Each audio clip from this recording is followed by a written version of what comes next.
Hey,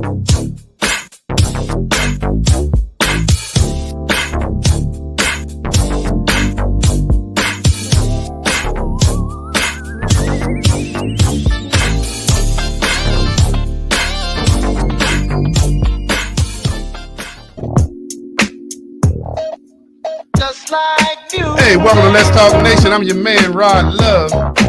And sitting across the table from me, see, Drina give me the cue, and then our executive producer just keep rolling on, Greg. Greg. Hey, I gonna tell you look like Joe Biden over there dancing. Come on now. Hey, come on now. You got to do. Man, you got the one move from side to side, man. You look like Joe Biden over there trying to do the hustle. Ain't no different from. Hey, that ain't no different from. Hey, you sound like a Jew. Okay. See, I got you last week, so now you trying to get the comeback. But hey, anyway, once again, oh Lord, I'm your man Rod Love, and sitting across the table from me is the General, Attorney Greg Jackson, and he trying to get a little get back from last week. But Greg, before you get your get back, man, Tight Mike didn't think we heard. He didn't realize the mics were live where he and there smoozing with Lady Drina talking about he didn't bring her a sandwich this week. What's up with that? He's always bringing me something to eat. When he bring himself something to eat, he don't want to be rude. That's a gentleman. So if he brings himself something to eat, he'll bring me something to eat. So he won't be sitting in front of me eating and being rude. Okay. All right. Lady Drina, get out there. Get out there. What she ain't tell her that she be bullying him back. That she told him you better bring bring me your lunch money. Bring me your lunch money. And Tight Mike be bringing seafood in for he doing it up, huh? Hey man, he be doing it up. So I mean, is that what it takes? Listen, if it was Brother Armando, she'd be getting peanut butter and jelly sandwiches. Listen, Brother Armando owes me a lot. Hey, Mondo, she putting you on the spot. She didn't even tell you happy birthday for, what was it, last week? Hey, Lady Drina, how old that youngin' is? How old are you, sir? 13, 31. Okay. All right. And he looked like he's 21. Hey, still a pupil. But anyhow, hey, Greg Jackson, man, how was your week? You see, I'm gonna ask you what you be asking me all the time, but how was your weekend, man? Listen, man, we got to get it started right, man. Once again, it's on, Brother Love. This past week, man, it was pretty good. Just had a chance to just kind of hang out and do what I normally do. Did a couple of photo shoots, and that was about it. Got some rest and relaxation then. What about yourself? Hey, man, just rest, relaxation. I haven't gotten that irrigation system fixed yet. I may have to call a professional in. Listen, man, my irrigation system went out. I was trying to fix mine myself, but I guess there's a reason why folk actually understand how to fix that stuff, and you might, save yourself some money and time. But listen, I have the guy coming tomorrow. I'm not even attempting. I got the guy coming tomorrow. Yo, man, I hear you. Hey, man, Tight Mike was in here, man, and you didn't hear his motivational story, man. But to sum it up, he was talking about, man, just some of those high points and those low points, and talking about if it's for you, it will come. Oh, no doubt. It will come. And then I like this other little piece, man, he talked about relative to when he saw other opportunities come into fruition, he was happy and mad at the same time. Mm-hmm.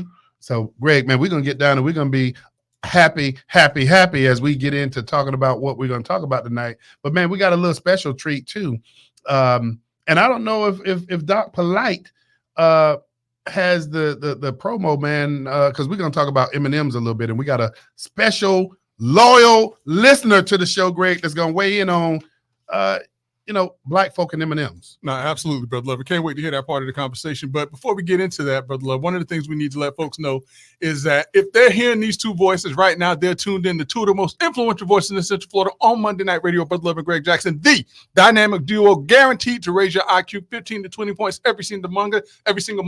If you want to be a part of tonight's show, all you have to do is hit 40. Look at that, I picked on you. Now I'm stumbling. Now you're doing it. All you got to do is hit 407-894-1680 again to be a part of the show. Talk to the dynamic duo, Brother Love and Greg Jackson. 407-894-1680. Brother Love, let's get it on.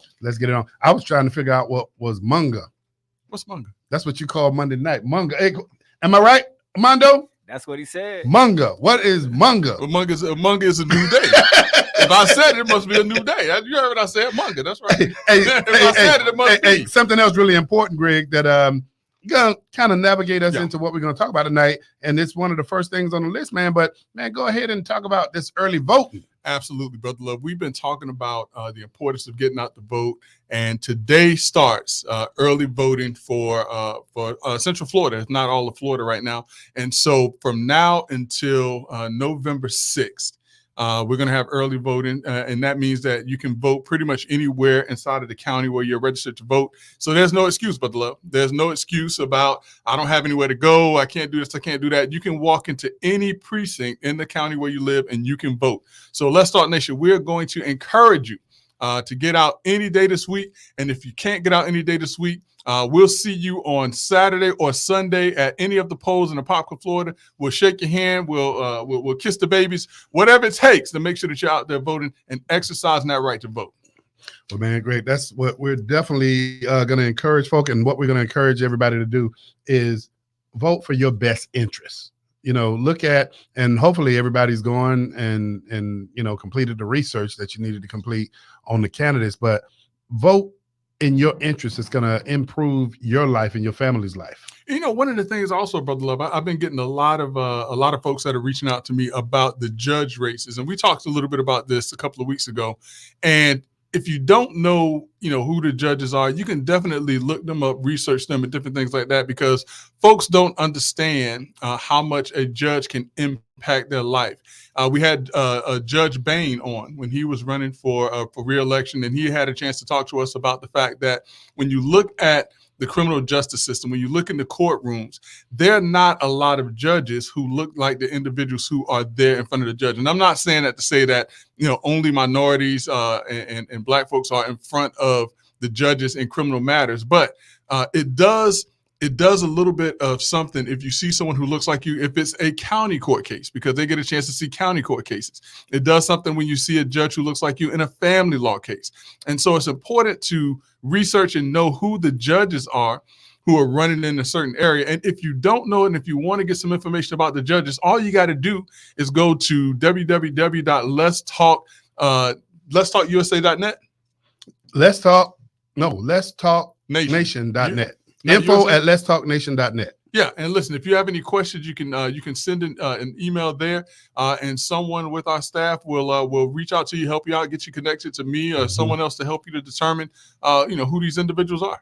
Absolutely. And Greg, I mean, man, we've been talking about it, man, since day one. But Greg, in addition to talking about that, man, we've been authorized to also give some good news that's taking place out there in the community, man, and part and parcel of that good news, man, that's going to continue to help spread the word about how it is that communities can help themselves and improve. And Greg, none other than one of our good friends, I'm not even going to say to the show, one of our good friends, Bishop Derek McCray. Okay. Want to say congratulations to him and his church that, man, they may very well be moving to Hiwassee and Silver Star coming real soon.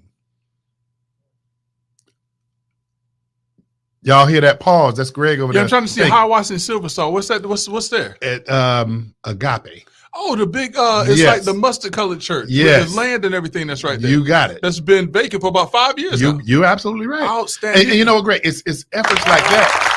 There you go, Mondo. Yeah. There you go. But we talk about Bishop McCray. We talk about the work that his church is doing. And Greg, when you think about, and you just mentioned it, it's been like that for about 5 or more years. Yeah. And with him moving to that location, Greg, you talk about removing blight.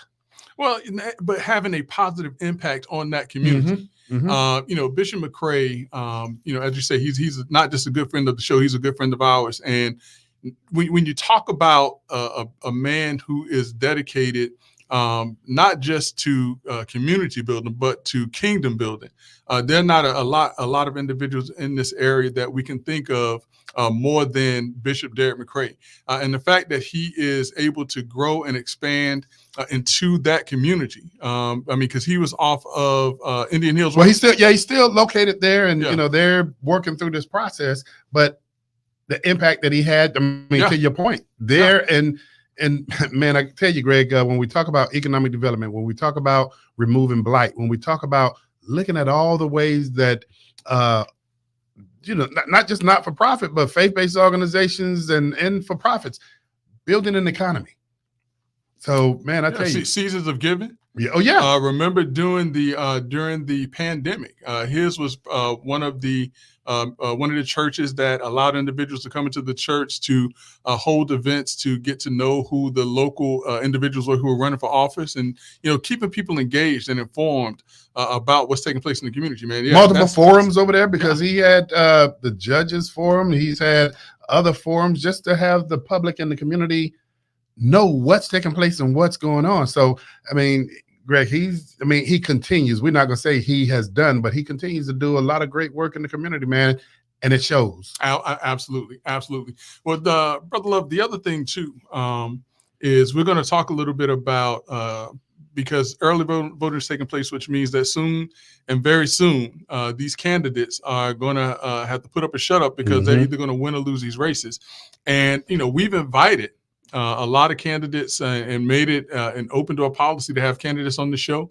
Some have taken us up on it and some have not. And interestingly enough, Brother Love, it seems as if, an embarrassment to me as a Democrat that really only, I take that back with the exception of a few, because we did have Miss LaVon Bracy Davis that was here on the show, who did an outstanding job and came and talked to us. But for the most part, we've only had Republicans to come in on the show and talk to us about how they want to lead this community. Going back to your point, though, our door is open. Our door is absolutely open, and we're going to continue to do that. And again, Greg, I mean, that invitation is to all. Absolutely. Well, listen, Brother Love, we have a special caller that is on the line. Caller, you're on live with Brother Love and Greg Jackson. Let's talk about how you doing this evening. What's going on, fellas? This is Bishop Derek McRae. Oh, how you doing, Bishop? How you doing this evening? Man, I'm doing good. I cannot complain at all. Working hard as always, but trying to make things happen, man. Well, you're making things happen, man. Absolutely. And we know that season, and Greg just talked about it, season blessings is going to be coming up, man. And we talked a little bit about, man, just the fact that you have a great opportunity. And, we talked about Hiwassee and Silver Star and what's taking place there. And the fact that removing blight and bringing in hope and just the economic development that is to come to that community. So if it's too early to talk to that, Bishop, we can put that to the side, but we also have season blessings that we need for you to tell everybody about. Man, well, great things are really happening right now with the church, and great things are happening for the kingdom, man. And, we're preparing ourselves now to purchase. We're working on our purchase date being November 22nd. And so we're anxiously moving towards it, man, working hard, trying to cross every T and dot every I, of course. But our whole desire and goal, man, is just to bring a facelift to that corner as well. It's a great area. It just needs some tender loving care and some citizens that really care about the community, and that's us. And so we've been proven over the years to really have a focus for the community. That's not going to end. It's actually going to expand. And we look at this expansion process. We're calling it expanding experiences.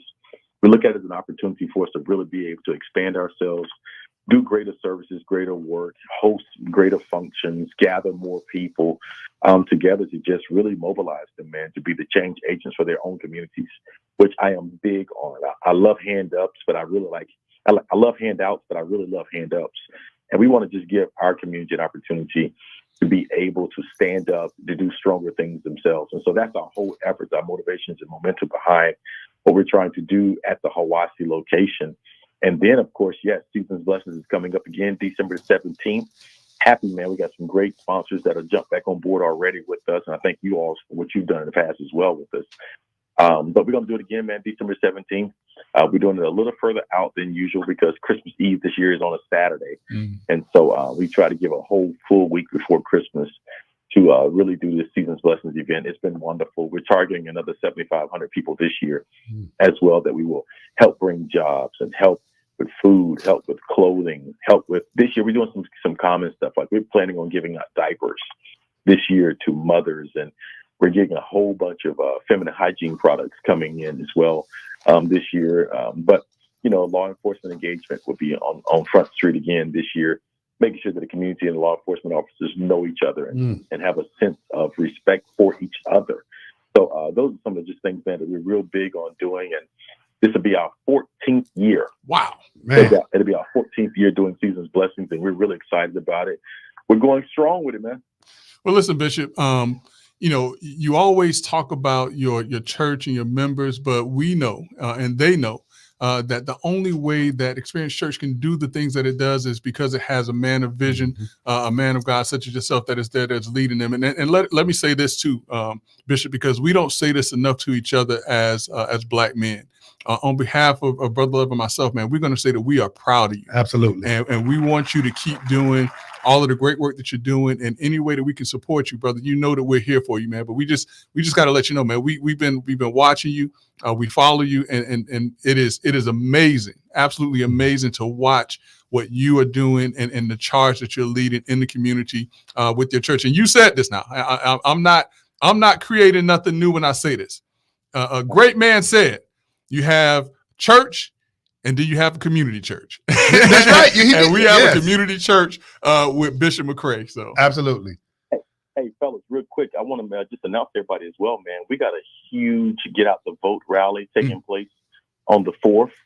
And so it's no party affiliations. It is just gathering people together. My goal is 1,000 voters will show up for a free concert happening on November the 4th. It's going to be a Friday night at the Majestic Life Church. Reva Timms, Pastor Reva Watkins is her name. And so we're going to be there, man, featuring John P. Key, one of the largest Black artists of all times, one of the greatest writers and singers.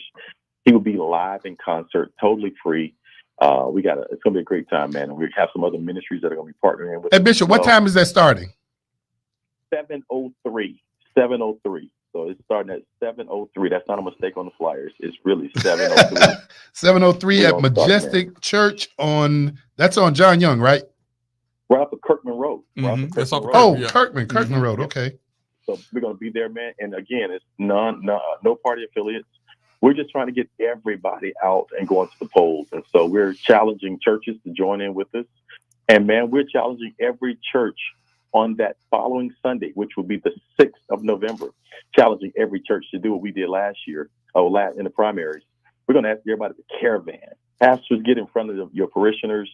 Get everybody to walk directly out that front door to church, walk directly to those cars, line those cars up, and caravan down to the supervisor elections office.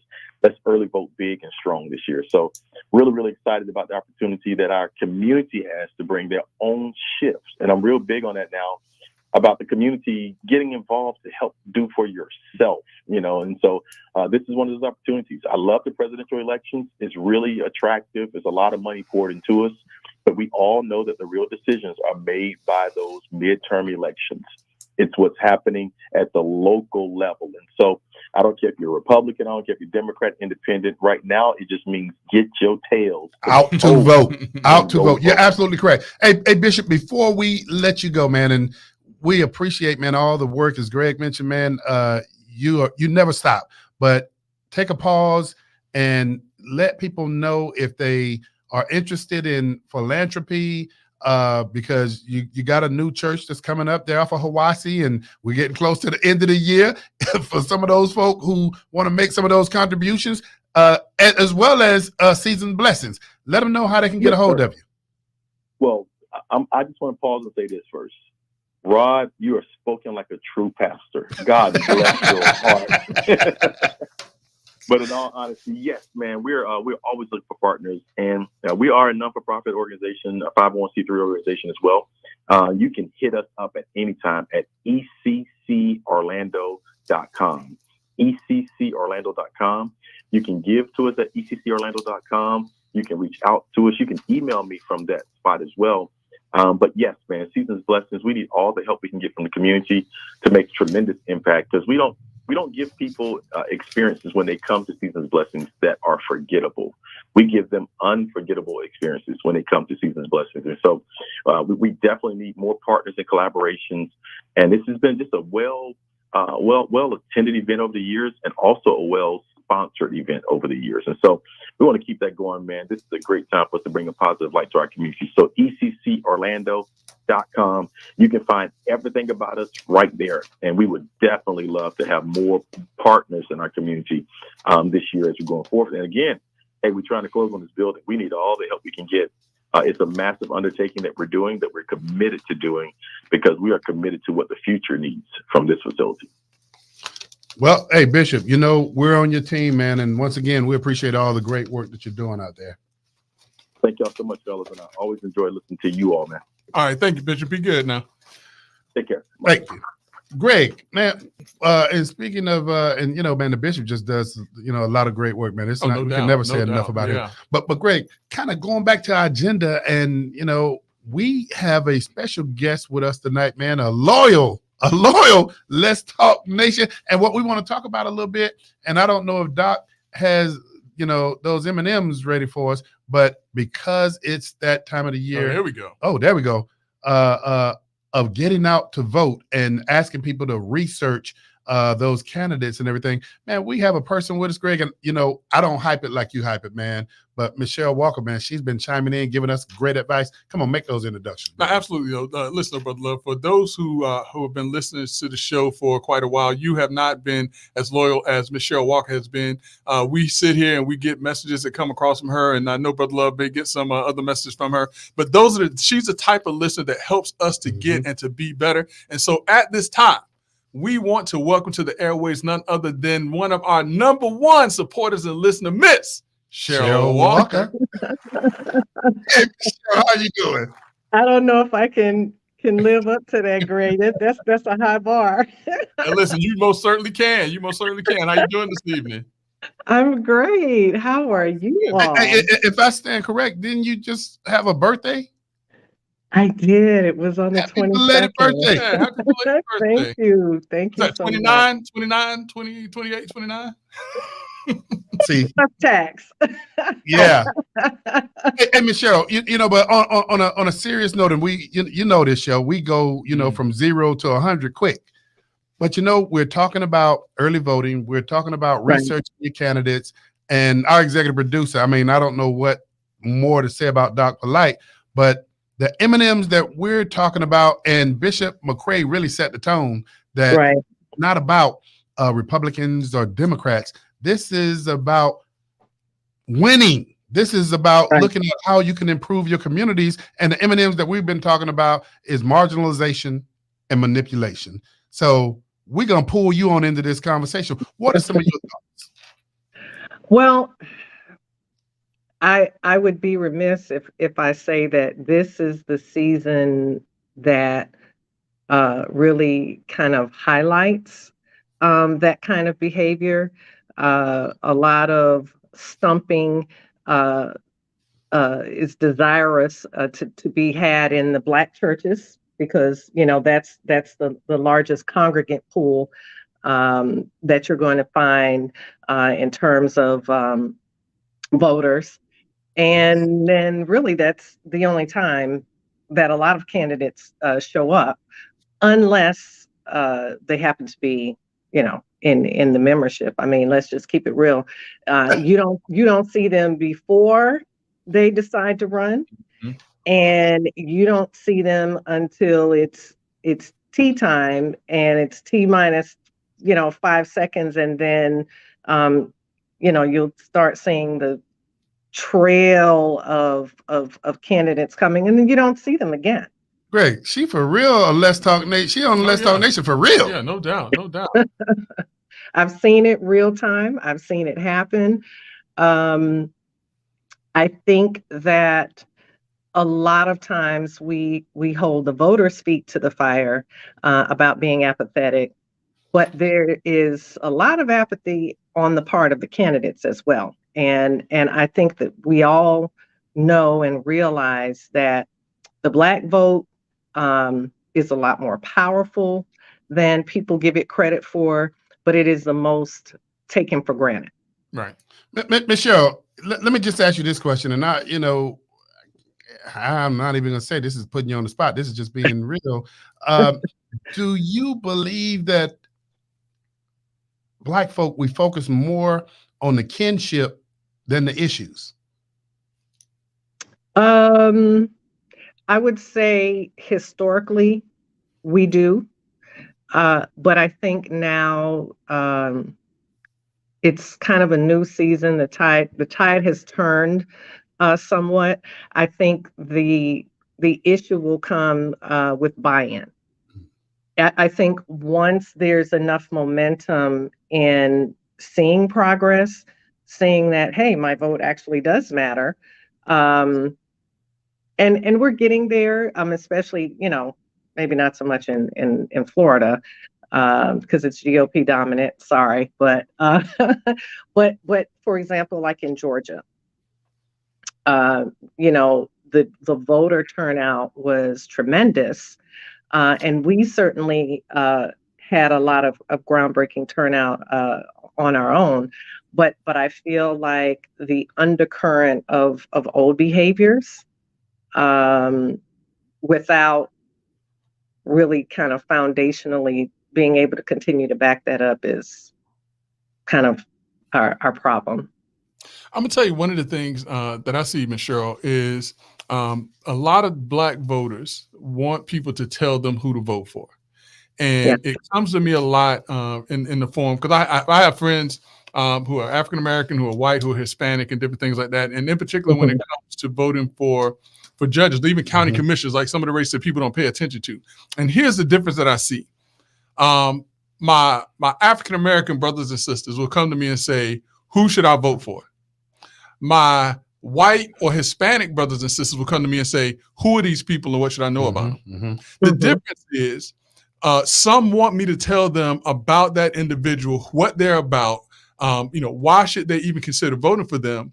Whereas the others are saying, just tell me who to vote for. Now, if I'm just telling you who to vote for, that means that whatever my biases are, whatever my choice is, now becomes your choice as opposed to it being your choice. But when it's the other way around, of tell me about this candidate, that lets you get information to determine, hey, maybe this is someone I can't support, or maybe it's not someone I can support. That's a teachable moment, Greg. Yeah, that's one of the differences that I've seen. And Ms. Cheryl, I want to kind of hit the rewind just a little bit from the perspective of when you talk about the state of Florida being GOP dominated.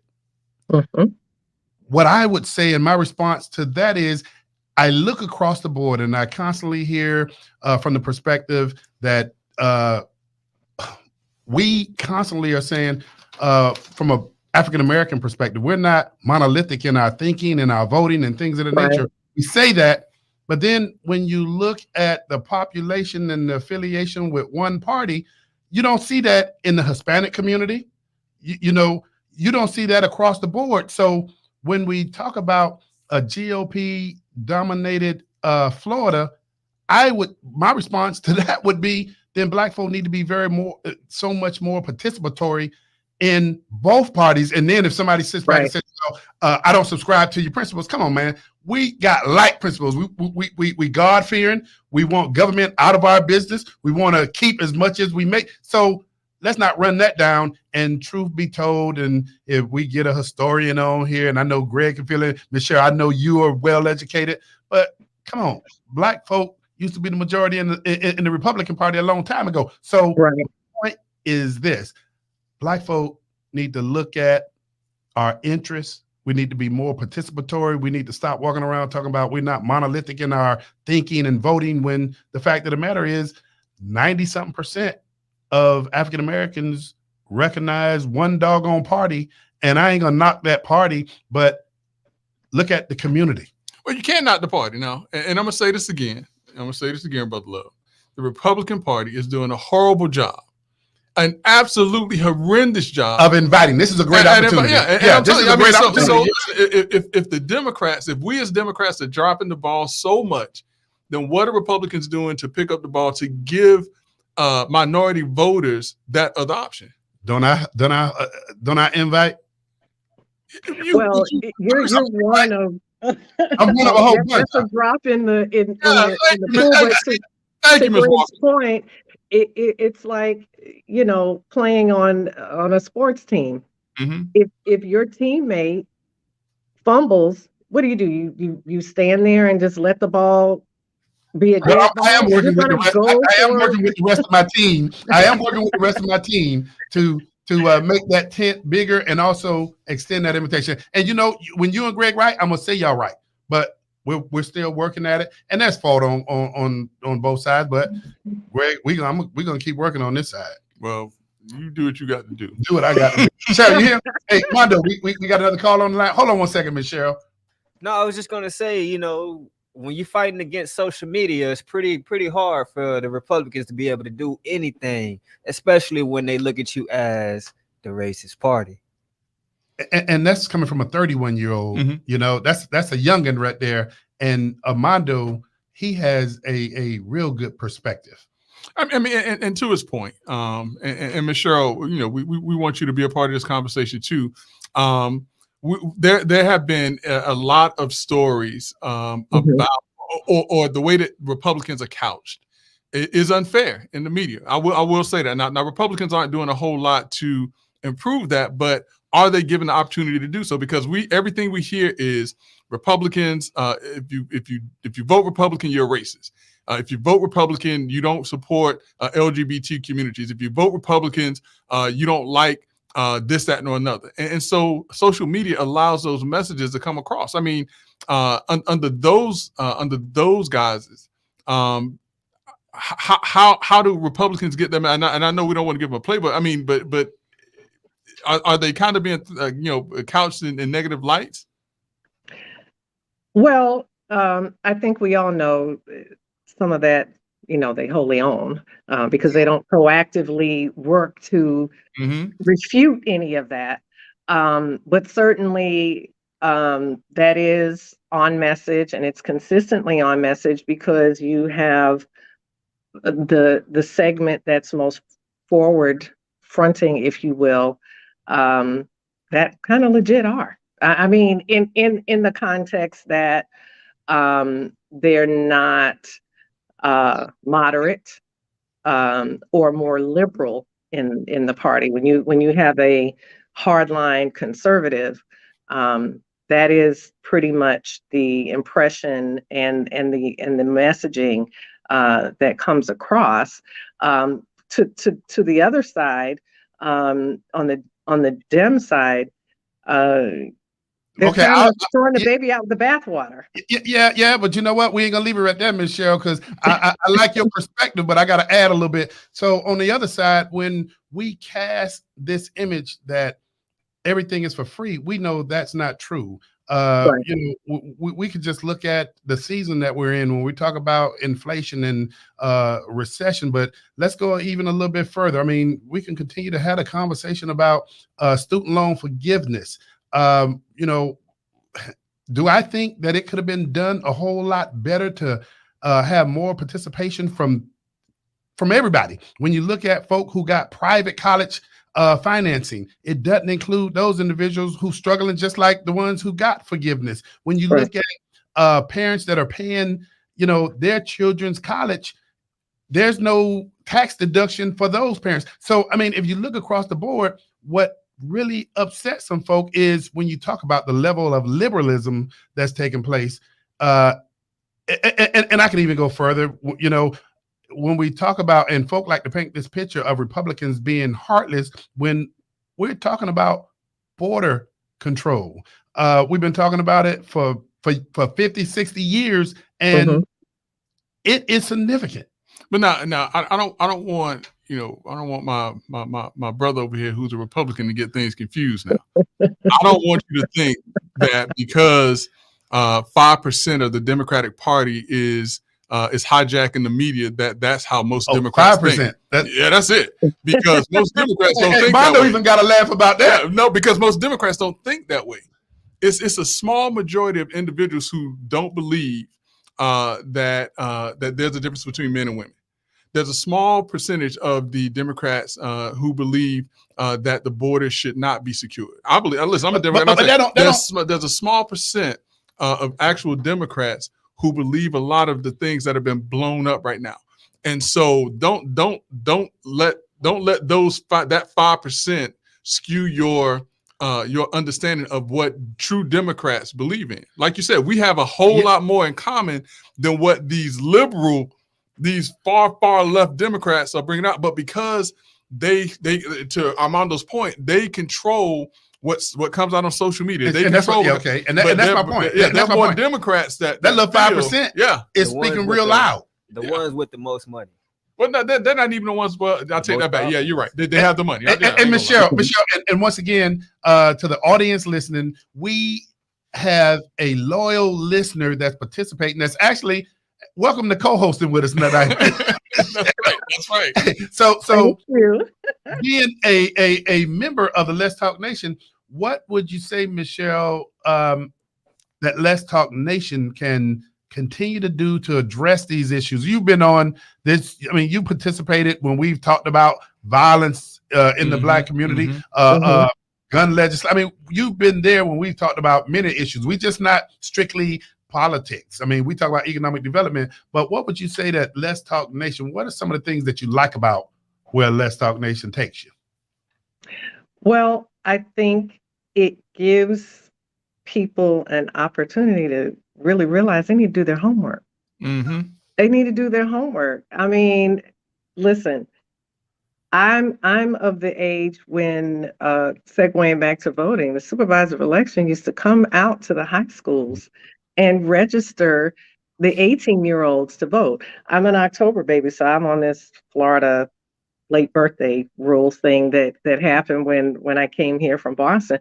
But I mean, and I've been an active voter ever since. I've never missed a primary. I've never missed a general election, and I can say that.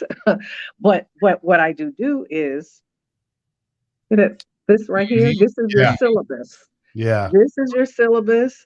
To your points earlier about asking who to vote for versus who are these. I'm a who is this person? Mm-hmm. I get on the internet in lightning fast speed and look up candidates. And there were some candidates, last election cycle that I found some things that weren't exactly palatable. But we're close primary. So, you've got to, if you're going to vote ballot down, that's kind of what you do. But I feel as though I go as far as I can with the sample ballot, and then I refer back to you guys who are boots on the ground out there, doing the work hand in hand, maybe, or at least elbow to elbow if they come to the studio, talking to the candidates, and of course we all know people send their representative. They're going to say what they're going to say to schmooze it. And then you do have some people that are really honest about what their goals are. Judge Bain was a phenomenal interview. That was my first time being introduced to him since I'm newly moved back to Orange County. And I just thought he was a fantastic representation of exactly the point, is to do your homework. Don't rely on someone else's thoughts, ideas, and as you said, whatever other values that you bring to that, because they may honestly not align with yours. Michelle, I'm going to give you a quick quiz because I also see somebody just put on their jacket tonight. So we got somebody else that's going to come in. But here's a quiz for you, and you can answer it later on during the show. And this is something Greg and I are real big on, and that is, where do the candidates go when they don't win? So hold that, Michelle. And I see our executive producer, Doc. Doc, how's it going, man? Now, y'all talking politics, so I had to jump in. And so I want to add this caveat to the conversation. What about the voter education or miseducation that's taking place? Because one of the things that I got a friend that's a former state representative, and he lives up here near me, and we run into each other all the time at Walmart and Publix, and we always stop and talk. And I told him, I said, one of the biggest problems is that we still have candidates show up to Black churches with fans, and they've had air conditioning since 1985. and that speaks volumes, because what I'm saying in that is that the way that to reach black voters has not changed. What are we doing to re-educate them to know the issues, to know the candidates, to ask the pertinent questions and understand the pertinent issues that's going to give us different outcomes? Now, I'm a Democrat, and what Greg said was 100% true. A lot of Democrats are very conservative. We would be conservative if it wasn't for that little R problem they got, because I definitely would. I definitely identify with a lot of the issues that the Republican Party say that they're supportive of. Smaller government, not entitlement. You know, Rob, we always have a discussion about the returning citizen thing. You know, that aggravates me to no end. But you know, it's messaging. It's messaging to not only black communities, and I'm going to say something that's very controversial. Democrats don't know how to reach poor whites. They really don't, because there is a very symbiotic relationship between African Americans in the city and rural whites. I'm up here in a county that's 98% Republican. And we continue to see the mismessaging on Democratic parts time and time and time again. Hey, Doc, I'm going to take a page out of Greg's book right here and just state this question. Is a red wave coming? And if so, are Dems to blame the consequences of blind loyalty? Yeah. I mean, listen, Doc, you remember this. And Michelle, if you listen to the show, you'll notice that when we started talking about the presidential election, one of the things that I said is that Joe Biden was going to be a terrible president. I had people jump up and down my back because they said, you can't say that, you got to vote for him because he's a Democrat and all of this other stuff.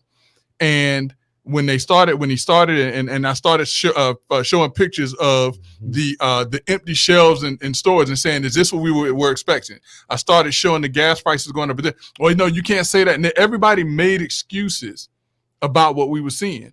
But the fact of the matter is, I never thought that Joe Biden would be prepared for this position. I thought that Cory Booker would have been an outstanding candidate for president. I still believe that to this day. I think that there were so many more qualified individuals, but we were put in this position where we had to vote for someone that the party felt was a controllable individual. And so this blind loyalty just to go with the Democrat, just for the sake of going with the Democrat, has us in the position where we're in, to where right now Republicans are set to take over the House and the Senate, and quite possibly the White House in 2024. Michelle, look like I couldn't agree with you more. Michelle, look like you're on the edge of your seat. I mean, how can you argue that? I think a little bit of that too was we were so sick of the ineptitude of that current, at that time, administration, that it would literally have been any vote to get him out is a vote for the right reasons at the time. I do feel that just because you're vice president doesn't mean you're going to be adept at being president, and having, had been, he's a lifer in politics, and he's in the White House 8 years. So the expectation or the assumption might have been that, he could hit the ground running. But I think a little bit of it is ageism, sorry to say. But, sometimes the knife gets a little dull. But into that end, we don't even have a viable candidate that I even know of that's ready in another 2 years. Who do we have? No, we on either side, not just on the Dem side, but on either side. I don't see. Listen, I'm gonna tell you this. I'm gonna tell you who a strong candidate would be for the Republicans right now.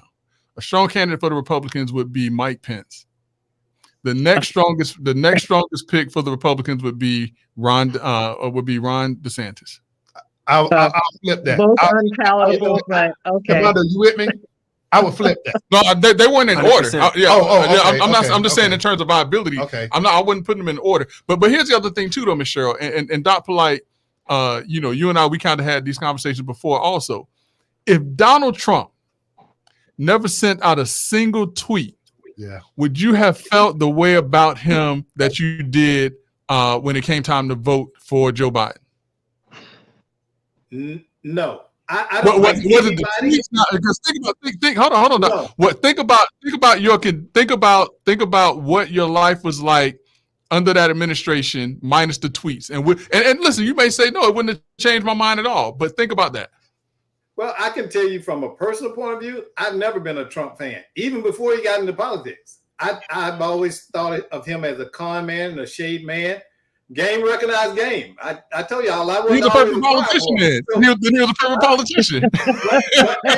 but listen, you know, here's the thing. I want to say about Joe Biden. I think Joe Biden became the president that Dan Quayle would have been. Y'all remember Dan Quayle? Right. I really do. That's 100% right. Yeah. Because Dan Quayle was so inept, so oblivious. So Dan Quayle couldn't even spell potato. He couldn't even spell potato. He couldn't even spell potato. Remember? Yeah, and that's my point. But we were so frustrated with Donald Trump. Had Donald Trump allowed his cabinet and the people around him to do their job without his shenanigans on Twitter and on social media. Sorry there. So, Ms. Cheryl, because Doc Polite don't want to answer the question, so I'm gonna turn the question to you, Ms. Cheryl. Minus the tweets. See, Doc, you tried to do that okie doke and that Orlando spin on me. If minus the tweets, would Donald Trump have stood a chance of getting your vote in 2020? Or was it 2022? Absolutely not. He couldn't run his businesses effectively. He was running them in the ground. You think he should have, had the highest seat in the land? I mean, I think it's just a precursor to, he made it his own playground. But I mean, there are just certain of those persons of his ilk that are so polarizing. Even if he weren't a horrible businessman, his mentality and just the broad swath that he uses, I just think for a lot of reasons, physically and mentally and socially, I mean, he was the Sarah Palin joke of it. I personally feel he was put up to be put in to have the seat and have control and get all the agendas across. So, Brother Love, that's you. So now, your life under Donald Trump. Do you agree? Well, I'm gonna call it, man. I'm gonna just call the balls and strikes, man. I mean, being in an economy that was thriving. Mm-hmm. I mean, if you talk about minus and we had this conversation, minus the tweets and all that kind of stuff, man, you just look at yesterday and look at today. I know people get emotional when they talk about it because they let the personal get in there, but you look at, man, the economy, and Greg, something else. You look at the security of the doggone country at the time too, So I'm going to put that out there with the fact that there is a difference between then and now. And it's real visible. And the difference is, Cheryl, whether you want to say it or not, facts are facts, and the economy was thriving. So let's do this, Brother Love. Let's go down the list. And I want to be impartial. All right. I'm the impartial Democrat tonight. Gas prices under Trump versus Biden, which was best? You know which was best. All right. The economic standing of the country under Trump or Biden, which was best? Come on, self-explanatory. You say it. Trump.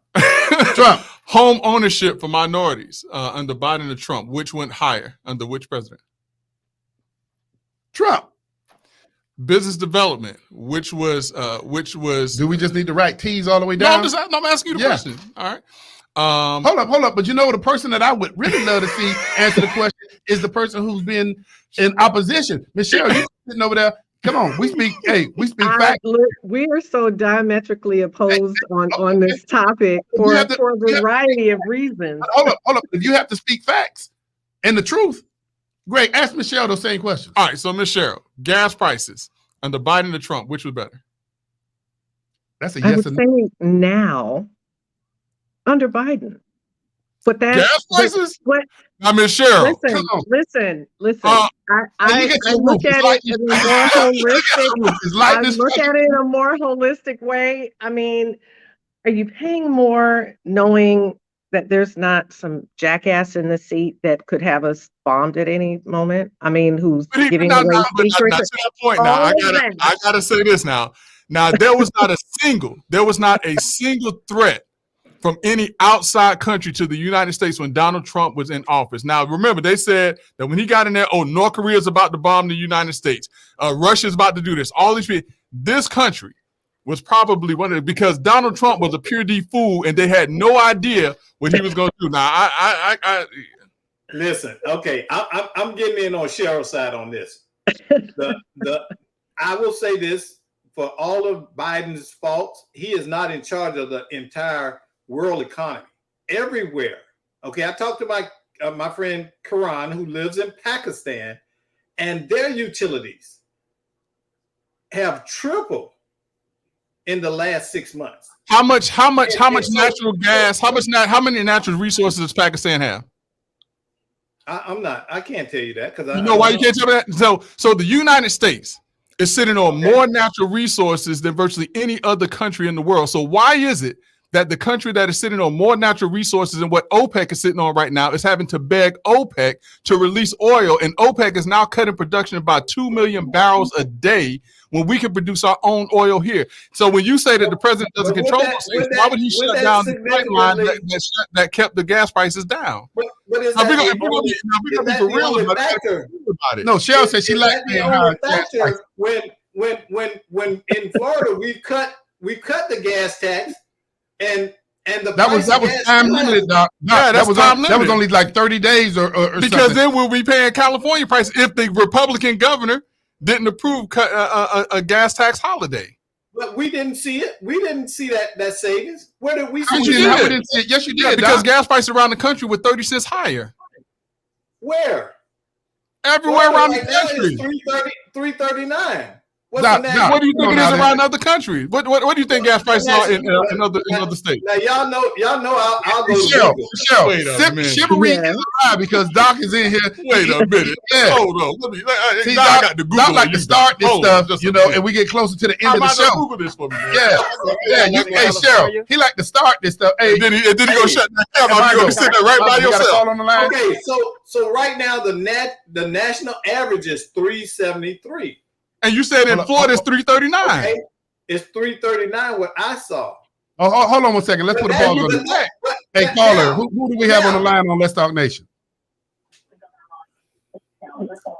Hello, caller. How are you doing this evening? Hi, good evening. Hey, caller, let's talk about how you doing this evening. What's on your mind? I'm doing good. Thank God. I have a question, and I had some comments as well, but I wanted to ask the question first. Does character matter to any of us anymore? Does the character of a man matter? Oh, absolutely. Well, if the question is if the president has to be my best friend, no, I don't care. I don't want to be friends with anybody. I want somebody that's going to do the job. Oh my God! You know what?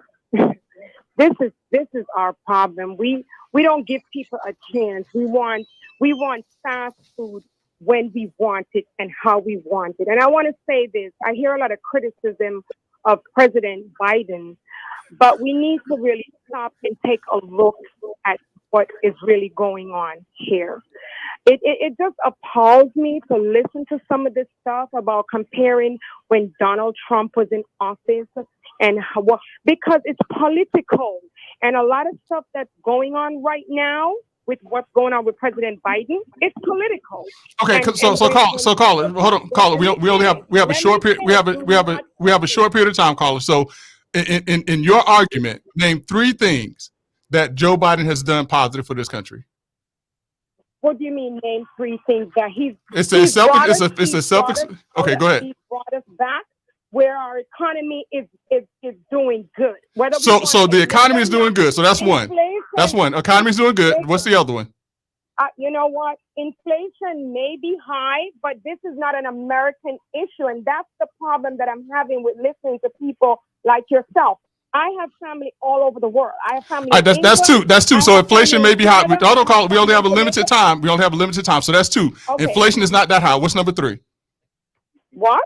Number three. So the first one is that the economy is better than what it was. Yes, Number two, inflation. yes, Hold on. Inflation is not that high. And then what's number three? What's the third best thing? Oh my God. You're just talking. You're not even letting me. Yeah, because we have limited time. So I'm serious. I'm trying to let you get. So what's the third thing? we get on the defensive when somebody challenges us. No. I'm asking what's the third thing? So the economy, the job numbers are better than they've ever been. Okay, all right. So that's our three. That's our three, The Armando. deficit- Brother Armando, the that's our three. deficit All right. that Donald Trump brought this. No, All right. So the caller just said that the three things that Joe Biden has done is that the economy is better, that inflation may be high, but it's not that bad, and that jobs are better right now.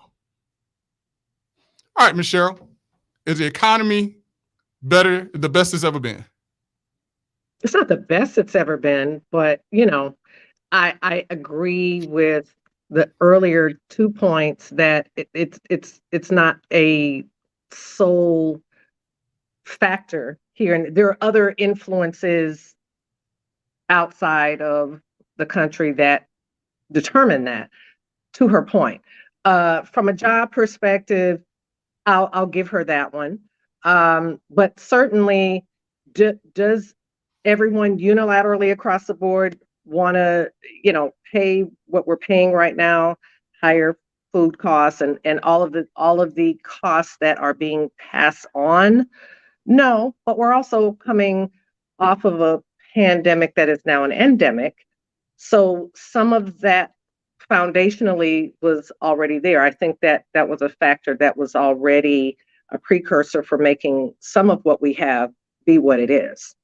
I don't understand her other arguments. I don't think anybody attacked Joe Biden at all. I think this is just a very transparent conversation about what one's positions are about, was he the best candidate for the job at the time?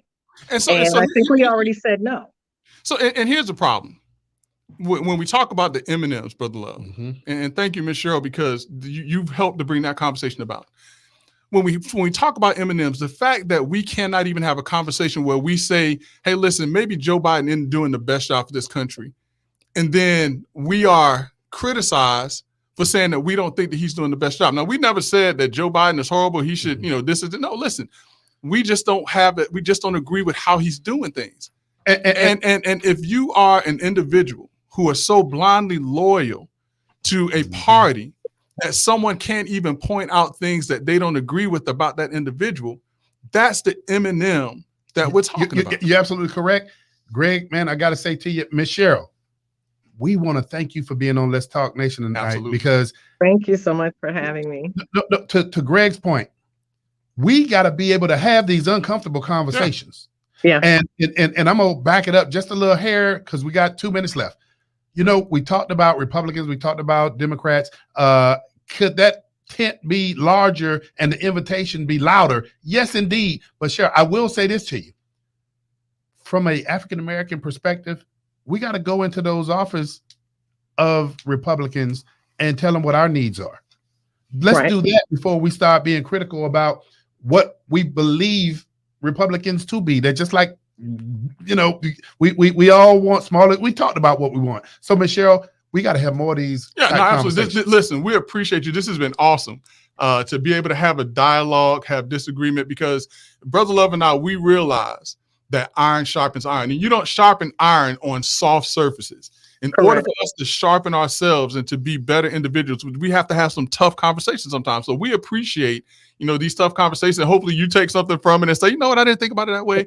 And we'll do the same thing, because that's what growth is all about. And when Greg and I go on special assignment, when one or the other go on special assignment, guess what, Miss Cheryl? You improve. You can sit in these seats. Oh yeah. We want to thank those callers. We want to even thank the last caller. What you brought to the table. I ain't thinking her. Nope. I would thank all of our callers. Not thinking her. That's the general being hard. No, Michelle, that's not her first time calling, because she didn't like when I called Elizabeth Warren and I said that someone called the Pocahontas. That's the thing. I know. But guess what? She got the courage to call back. And Greg, don't call back. Hey, don't call back. Call back. Hey, Miss Cheryl, we thank you. And Brother Greg, Miss Cheryl, you heard me tell him this before. Brother Greg, you did not have to go home. But you got to get out of here. Until next Monday on Let's Talk Nation, we want to thank Miss Cheryl once again. Hey, you did a fantastic job tonight. Absolutely. Thank you so much. Thank you for having me. All righty. Take care.